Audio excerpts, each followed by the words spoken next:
Hi everybody, welcome to another episode of Bots and Billables, and today I have the special pleasure to welcome Konstantin Heilmann of PAXA Partners. Konstantin, before I hand over to you, I was looking forward to this episode because you're doing something very interesting. If you are talking to people in the streets, at conferences, to basically everybody in the business about what is an interesting thing to do right now, one of the most important and interesting things to do at the moment is to build an AI native service business, to basically rethink how services go. And this is exactly what you are doing. We go way back. We have been working alongside in the past. So I am super curious to hear all about this today. And I'm sure other people are too. So let's dive in, and thank you for joining. Konstantin, tell me a little bit about yourself. Like, how did this start? What do you do? What's your background? Yes, first of all, thanks for having me. It's a pleasure to be here. And yes, we go a lot way back, but let me start maybe even before that, because during my studies, I have always been interested in trying to find a way how to run your own business. And maybe people call it entrepreneurship. And so I expanded my knowledge beyond law, interned at different startups and VCs. During my time and studies in the US, I helped organizing a tech festival, and all of this led to an interest that goes just beyond law. But I then, in the end, started at a big law firm for these obvious reasons. You've done the same, probably reputation and safety. And I learned a lot. I met great people, and it shaped the way I work. But after a couple of years, I realized that this wouldn't lead to the independence fast enough. But I wasn't ready. And at that time, it was around 2020, 2019. Can I interrupt? You went to Clifford Chance? Clifford Chance. I worked with Clifford Chance for which team? M&A? M&A, private equity M&A. And then I wasn't ready. I didn't have any experience, or not enough experience, to start your own business. I didn't have really ideas. And I think the time back then wasn't as probably maybe easy to start something compared to today. So I joined Brighter to merge my tech interest and my legal experience with something like responsibility and ownership. And at Brighter, I led a team. I set up and I automated processes. It was the first time that I really worked with like tech tools to make my work and the work of my team, and actually also other teams at Brighter, more efficient. And on top of that, I had much more exposure, which led to more visibility. And at some point, I was offered to advise other companies that approached me that wanted me to solve similar challenges that I actually have been solving at Brighter. So I started advising other companies as their external legal counsel, like part-time, which we can call fractional GC. Okay. So while I was advising, I remember this way that you were at Brighter mentioning sometimes that you were at some point in the future planning to do something on your own. And if you're working together, for me, this was always in the distance. At some point, you will do this. And I remember how the day came and you said, I have good news and bad news. The good news is I have this idea, I have this project, and I really want to pursue this. And the bad news is that I will leave. Yeah, that was a bittersweet day, but I think it was a good decision after all. I jokingly say this always, that I think the best way for people to leave Brighter is to build their own shop. And I think that was this is the reason why we actually started to work together. I remember this because in your interview when was this? 2019, 20? You said, and one day I will build a business too. So it's funny that you did. Yeah. Yeah. And while I was advising these other companies, I realized I found something. This is like a big realization that there are so many companies that didn't have any processes set up, especially like in sales and the relation to legal and sales and all these. Like the real challenge that exists in these companies is like they're facing these problems, they lack processes, but they need this to be solved quickly. So they need Sorry for interrupting you. When you say companies, who are those companies you're working with? They're scale-ups, they're startups, they're fast-growing companies. Any company that How many people usually? Give me a feeling. I've been advising a 2-people business to a 200 people business. Okay. It really depends on the product they're selling. But what's really important is that most of these companies, they're not ready to hire someone full-time. And so what I've done for 1.5 years by myself is I supported them fractionally, and that was the perfect bridge for them in this moment. They got someone close to the business, or that understands that gets closer to the business, that starts to understand the product and what the business is actually aiming at, where they want to go to. And so this led to an advice which is very similar to hiring someone full-time. Okay. But without the full-time commitment and with more flexibility. After 1.5 years of advising these companies, it really got me thinking that there should be a way to make this, to institutionalize this. And because there are so many other lawyers that have started to start their own practice, but sometimes they don't have access to other clients and other companies. And I was lucky to be in Berlin, I've started in my own network of tech lawyers. So I started to build up a network of where I found companies much easier than other fractional legal counsel. And I saw that there were more and more companies that had this demand. They just wanted to have someone by their side, but without a full-time commitment. And so we provide fractional legal counsel services to exactly these companies tailored to their needs. Okay. So can I sum this up? When you say fractional general counsel services, you are the external in-house team for those companies that don't yet hire a full-time role. They are like in growth mode, so they maybe don't want to have like too much overhead, and they're thinking about product plus go-to-market teams, not so much about the admin teams, and then they need a partner. Can you explain a little bit what the difference is between working just with a lawyer? Like, what's the difference between calling this fractional GC versus I just have a law firm for X? Because I think the old model would have been, I don't know, I'm the CEO of the startup and I have 3-4 lawyers, like one doing my venture capital stuff, fundraisers, etc., corp stuff. I have somebody for employment and HR things. I have somebody for all the like SaaS contract things, probably even overlapping with IP things that is sometimes the same, sometimes not. So then you need somebody for punctual, like the specific need on IP topics. How is this what you're doing different than that? What is the service offering? Yeah, we work with our clients on a long-term basis. So that's obviously law firms can do the same thing, but the only lawyers that work with us or for us at PAXA, they used to be in-house lawyers. They're all like former general counsel, legal counsel companies. So they understand the business from inside. That's number one. Then the long-term aspect is very important. You work on a continuous basis, on a very regular basis, let's say 1 or 2 days a week with the same people, with the same company. You see how it grows. You see what their internal blockers, because you meet with them on a weekly basis, or sometimes even twice or 3 times a week. And so you are very close to the business. And that's the difference, because law firms are sometimes very detached, because most of the advice they give is like project-based and ad hoc basis, but then they're not waiting. And obviously you understand that, like they're not waiting for you to this like small company to reach out and ask them to review their customer agreement again, ideally within 24 hours. And because they have other bigger projects and that they have to take care of. And if you have someone that is dedicated to you for 8 to 16 or even 20 hours a week, you can count on that person and they will be there, but you just have the flexibility to scale it down or scale it up every month, because you see, look, this is like March is end of the quarter, or again, September is coming up, end of the quarter. We will just have much more contracts to be reviewed. So we need you a little bit more during those a few weeks compared to January, where the year just starts and everybody's more focused on setting up their goals for the year, etc. So the main difference is you are on a continuous basis, very close to the company. The person that is advising the company has done the same thing before. So they have worked in-house and they have worked for a very similar product. As given that my example is I worked for Brighter in-house as a general counsel. I set up the team. The only companies that I advise personally are SaaS companies. Because I understand the products much quicker than I couldn't just do a health tech startup.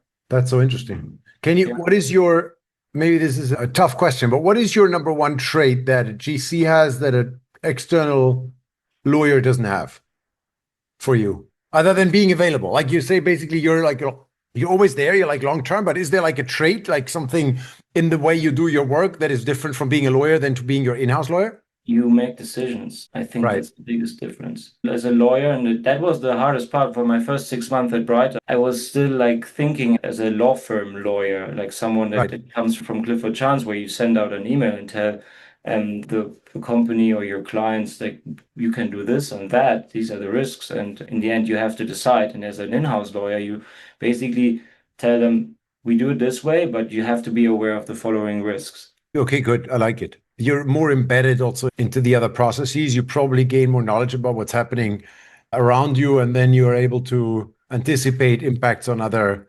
workflows, on other tasks, on other service lines, people. Okay. Yeah, and if you like want to speak the software language, we plug into our clients' Right. environment or ecosystem, and we know the different teams. Like when the law firm usually speaks to the CEO, sometimes the COO, sometimes head of sales, and that's it. And if you work with the company on a regular basis, sometimes you even go to the office of the company, you get to know much more people and you can just understand the entire organization. Got it. Okay. Yeah. So you already said it, like plug in. Like I want to talk about the new stuff and the tech stuff a little bit. Like, so you build this and you now have the opportunity to leverage technology at the core that wasn't available a couple of years ago. And you're building this with tech at the center. Yeah. Share a little bit, like, what does that mean? How do you do this? What is remaining the same? What is different? Talk to me a little bit about this. Yeah, I think, first of all, I think that we're really lucky that because we're building PAXA at the right time, because we have started the entire business as an organization 1.5 years ago, and that's like Right. where already AI was in like on everybody's mind, and people were talking about it. So our business model is designed to integrate AI seamlessly. Like we Yeah. want to make the legal services more efficient and scalable, but at the same time we're also a business. So we're not just a law firm, but we're also a business because we also enable fractional GCs. So there are two sides. So we take a holistic approach here, right? So there are two sides that we have to look at, and because our main goal is at some point we have processes set up that can just add on additional lawyers in a very fast and seamless way. And yeah, so talking about the business part, this covers operations and obviously finding the right ways to connect our lawyers with our clients. Here, AI already makes such a big difference. We have all our internal processes automated so that this can replace a full-time position. So like from client onboarding to a monthly admin task, this is like one workflow integrated through different tools and AI in the background. Then Can you give me an example? about Like when you say one workflow, this is essentially a very powerful intake system. This is like the mother of all intakes. that's not even the intake system. Okay. That's just like really like whatever happens in the background as a business organization. Okay. We want to like now we're not like we don't have the experience in marketing and sales, but there's so many tools out there that can just help us making all these internal business processes so much easier. And then there's the second part, which is the legal part, and this is obviously the more important part. Yeah, so we ask ourselves on a daily basis, so how do we provide these legal services in a more efficient and more client-focused way? And so there's so many tools out there, and that's the biggest challenge, to be honest. So that you just have to assess them in thoroughly, and it takes some time. But one decision we've just made is that we built an AI-supported ticketing system. So ultimate goal is to have a first indicated answer completely generated by AI through like different legal agents that are able to classify each request, which can then be reviewed by a lawyer as like the human in the loop. So because at this stage, I don't think that AI will make all of the processes faster, but at least for the near future, we will always rely on some expert advice based on experiences, considering all eventualities. And so what we want to do for the next couple of years is we don't want to replace lawyers, and maybe not yet, we can say that, but we want to make them better. And this is the first step so that they get everything served on a silver plate, and they just review it and like proofreading, check if it's actually correct, what has been answered and categorized, etc. And that's, to be honest, and we haven't talked about this yet, but that's why the partnership with Brighter is also a great opportunity, because I personally know the software from my time at Brighter. I know how to set up workflows. And now combined with Beeman, this will be super powerful. I look forward to this. So you're using Beeman and Brighter at the core to power that, but I assume you are using additional tools. Walk me through how this looks like from the user perspective. So I'm a startup. What am I? A salesperson? And now am I the CEO? Who am I? Like, I interact with you. Who do you interact on the side of your customers? Is it the sales team? It's any team. Any team. So they have a front end? Sales team, HR team, C-level, these are the main teams. Sometimes security, obviously, because of data protection topics. Nice. Like the main teams are sales. I would say for most of our clients, 60 to 70% of the work we do is related to commercial contracts and making sales processes more efficient. Right. I would have guessed that. Sorry? I would have guessed that. I would have guessed that we're at 70%. 2/3 are commercial workflows because this is where time matters and where you can almost attach legal support to more top line revenue, essentially. So you have that's the key one. But what I would like to know is give us a view about how that looks like from the front end. How does the salesperson interact with you? Do they get a front end? Do they get a chat? How do they send you questions? Is it just an email? Seamless as possible. They have to tag the legal team if there's just one person on Slack, or send an email. And then this will be routed through a workflow let's just cut it short, to the lawyer. It happens things in between. The lawyer will receive that request. But before, obviously, this will trigger an automated message which asks a couple of follow-up questions. So what exactly is this about? What's the urgency? So that the person that is submitting the request will answer a couple of questions, so that this makes our lives a little bit easier, so that we don't have to ask follow-up questions personally, manually, so that we are ready. We preempt a couple of follow-up questions in the beginning, and then this will be routed through a couple of workflows. Also, obviously, we will use AI to then categorize and route the processes and requests specifically to that lawyer. And then the lawyer can see in an overview, in a Kanban board, what's the urgency, what is this related to. If they have a couple of clients, they have different interfaces for each client, etc.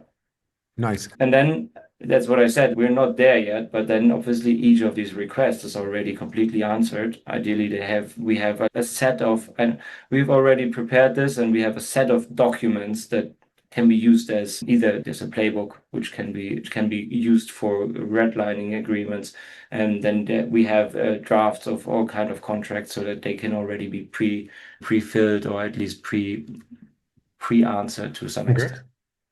Nice. Okay, so you basically, like this, you are more organized. You can probably service more clients, and the clients they can reach you basically 24/7 in a way.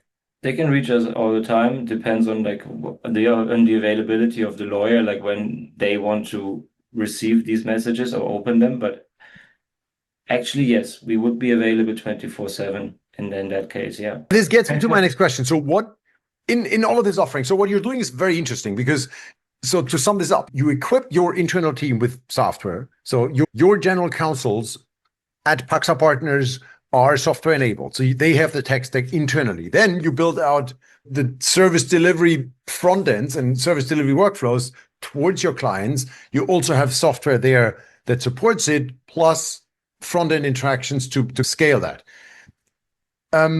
Is that a safe summary? What I want to highlight is that what we try to do is we want to make the life of our clients as easy as possible. So they just dump basically their request somewhere. There will be automated follow-up questions. So there are automated follow-up questions, but then we take care. Okay. That's the idea. What we want to avoid is, and because there's so many tools out there for legal teams, for all kind of teams, where they have to maintain and manage these tools, where they have to log in somewhere, then you have to submit something in these. We want to avoid this. We want to be like a tech-enabled service provider that makes the life of our clients easier. Yeah, nice. Look, it's a great tagline, but if I double click on it, like what you described there, the universe, it makes a lot of sense. I think this is how I would jot it down on a whiteboard if I had to plan that firm. My question for you would be, where are you drawing a line? What do you think is always remaining human, at least for the foreseeable future? And what is scalable? What is tech? This really depends on the legal advice you give, right? In our line of business, I think a lot can be automated because much of the legal work we do is repetitive. It isn't highly complex. Yeah. And so where we currently see our biggest challenges is in redlining third-party contracts that come in. Okay. So even if we have a playbook, it's super difficult to capture every possible nuance because I guess maybe 70-80% of this process can be automated, but we still need a lawyer to review it because we just don't have enough data that can actually reflect all these. It's funny that you say this. I joked around. The red line, the external, like third-party paper red line is, for some reason, this is not being fully solved. It's funny you mentioned. Like it's different if they use like our paper or like each customer, Right. but like the automation is just difficult whenever there's just little or fragmented data to work with. And so here a manual process will be essential for the kind of work that we're doing. If you look at like if you take the big picture and you look at all these high-stake law firms that do M&A transactions and funding rounds of our clients, etc. We don't do any funding rounds. I think that a lot of these legal services, they require some strategic judgment, they require negotiation skills and some client-specific context, right? So I think that in these situations, you need to draw from a lawyer's experience. You need to be able to, let's say, read the room or just be the personal advisor, right? As long as these generic tasks require this, I think there will always be you need to understand personalities, and this human element won't just go away. Okay. You do this, and you're probably also going to gather significant data on your way forward to see where it makes sense to bring in automation, and also maybe the opposite, to dial back and do it by hand. It's also like, maybe just interrupt you, that's also the whole idea of having this end-to-end workflow where you have an instance for each client and you just collect these answers and questions that have already been like worked with and we've already responded to, and then at some point maybe that we won't just ask follow-up questions, but we will just provide an answer because we've done this like 10 times or 20, 40 times before. Yeah, no, it makes sense. I have a couple of like detailed questions, rapid fire. Do you build like policy-based repositories for your clients? You could provide like playbook-based material, etc., that sort of the sales team, the CEO provide you those rule books and guidelines. You put them into the AI so that the team, when they have requests, can basically already get automated requests out of the box. Do you think like that? So for sales playbooks, yes. Okay. I don't know exactly what you mean with policy-based repositories. I don't know, like Sure. on the HR level, I see this a lot in customers that they put their policy books into repositories. I don't know, am I allowed to take vacation and work and extend my vacation to work from abroad things, and you have this kind of stuff? The companies that we work with are not that big enough that you have a super, like an HR team will always be there to respond to these questions. But what we do is exactly what you said about playbooks. Like we set up a playbook for our clients, and this will be like compared to whatever we receive in terms of red lines. And that's also what I mentioned, like where do we face the biggest challenges? And this is like when we don't have our own paper. Okay. Do you have on the tech you build in, just two follow-up questions on the tech stack? You use Beeman as the AI platform to be more productive internally, but you also plug in some processes to basically do review. Do you use this for due diligence as well, or for like repetitive document review? Are you working on due diligence situation? Not really. Not yet. So for the funding rounds, this is still the external provider. We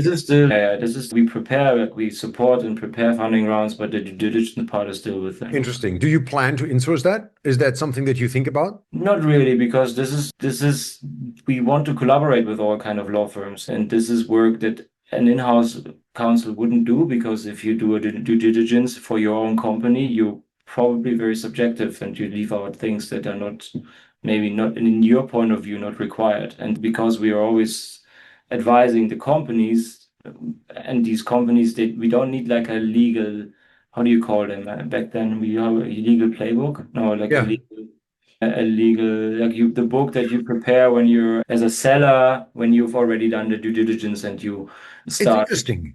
You're having the mindset of a lawyer, but you're also having the mindset of a general counsel. Like you're looking at this through the eyes of the in-house teams. No, we will always be like supporting the companies as an in-house team. Interesting. Cool. That's the difference. But I guess another difference we didn't talk about, but that's also the difference from external law firms. You're just like much more involved with the business. And if there's a funding round, when we would provide the due diligence, I don't know if any other counterparty would actually accept these. Interesting. I was at a conference like late 24, where people were especially discussing the quote that the biggest problem of law firms in the future is not the competitor with AI, but your client with AI. So, ironically, you're the client as a service using AI now. Do you see where I'm going? Like, to what extent do you think that you will insource things that the law firms could do before and that you will do as the GC as a service because you think that legal teams should insource that? What do you mean?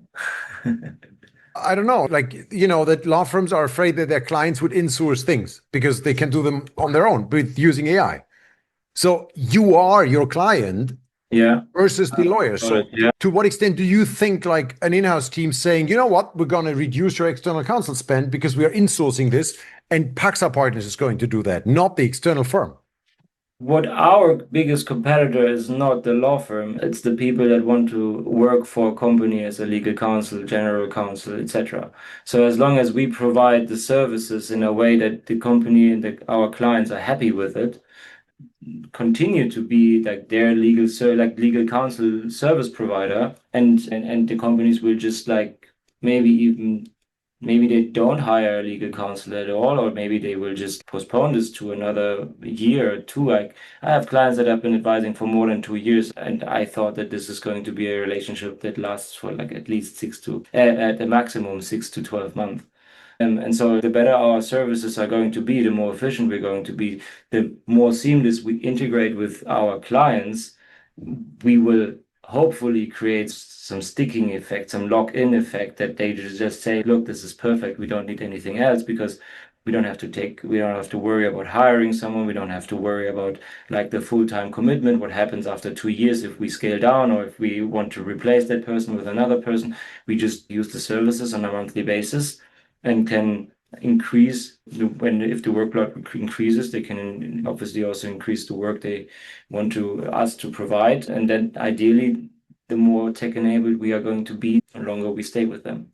I understand. No, but like going back to my question of like you versus the law firms, you know how you have the ability to think like a law firm. You Yeah. could provide additional services that would usually be law firm services, no? We could, yes. Do you But then think that? at some point, you need to find a focus. If we just do anything that a law firm would do, then we're suddenly like at some point not that close to the business anymore. Obviously, in the beginning, we have taken on project-based work, but now we just try to find clients that want to work with us on a longer term, so that we really make the difference. As I said, ideally, as long as the company is so big that they just like it's going to be more expensive to work with us, but and compared to hiring a full-time legal counsel. But if we would also shift our focus to just being a law firm, then I guess the whole concept or the entire business model that we set up doesn't make any sense anymore. Because Interesting. we have this project-based advice, and then suddenly we have advised this company for, I don't know, a small funding round, and then we haven't heard anything for 3 months, and then suddenly they come to us and say, look, we need this and that, and then we're like, we didn't expect this because all our lawyers are committed to clients for a specific time frame and for a specific amount of hours per week, and we can't just react that quickly. Okay. So the idea is that our lawyers work for like a set period of time for specific days for a long term, so that it's plannable and foreseeable. But I think the opportunity is there, but I understand also that you're maybe too, at the current state, you're focusing on the GC side and you don't want to, let's say, eat too much into the lunch of law firms because they're the specialists, but also there's a responsibility liability thing that they're taking responsibility for that piece of work. Is that how you think about it too? we are a law firm at the end of the day, right? We're like Now you say it. a law firm. So like we obviously have to be careful in the kind of advice. We're not part of the organization. We're still an external advisor. But what we flag risks, but the only thing that's different is that we can assess them probably better because we are close to the business. In a conference a couple of months back, actually maybe just 1 month back, there was a general counsel that was also a partner at a commercial law firm. He had a double role, which was very interesting because he was a personification of this tension that in-house teams have when they think about reducing costs and reducing external counsel spend, but also needing external counsel to be flexible. At the other hand, be the partner from the commercial law firm advising the client. It was very interesting how he discussed and how he thought about the changing scene of in-house versus law firm in times of AI. And I asked him, what is your view on like the next 5 years in the legal market? How will this evolve? Will we go to different pricing structures? How will this evolve in terms of will corporates in-house more things like in-source? Will law firms be the ones that maybe do more? So maybe they are the ones who are equipping themselves. You are very similar, I realized, to this role because you're a law firm that works as an external legal team. So you're having this double structure. What is your view on the market in the next 5 years? Like, how does that change? To what extent will the law firms improve through technology? To what extent will they lose business to the in-house teams? What is your prediction there? I think that the need for companies have hired big legal teams. And I think that the need for a large legal team, an in-house team, will be less at some point. I think that these teams will, first of all, external services will be better, more efficient, more very like specific, targeted at their specific needs. And then I think that due to the tools that due to the task that you do as an in-house lawyer, there will be a lot of tools that can actually replace these tasks there. Because as I said before, it's not all of this is very high or is this highly complex. Not all of this is a new problem that comes up every week. It's something that came up before. It's something that is very repetitive. And so that's why I believe that the in-house teams will be more efficient and they will require less a smaller workforce. That's my prediction. Law firms will, I'm not that, like, I wouldn't consider myself a classic law firm, so that's why I'm not really thinking about this that much on a day-to-day basis. But as I said, like, there will still remain like a small percentile of like very high-stake lawyers that will probably be even more expensive at some point, but they just need it. As I said, like the strategic advisor, they just need it for a little bit of handholding and being the expert that has done this like so many times based on their experience. But the rest of the law firms, if they don't adapt to AI, I think they will just like not exist at some point anymore. Yeah, interesting. Thanks. This was very helpful, Konstantin. I think we're coming up against time. This was a wonderful conversation about the future of General Counsel as a Service, PAXA Partners, one of the first AI native law firms that focuses there that I have seen actually. So this is very interesting. Everybody who's thinking about how will the legal service market change over the next 5 to 10 years, here's an interesting example. So for us, you are the canary in the coal mine. If you succeed, this is real. If you succeed like a lot, then we are all scared. And if you are doing so, then the AI haters win. So we all wish you best of luck, Konstantin. Speak again in a couple of years, I hope. Take care.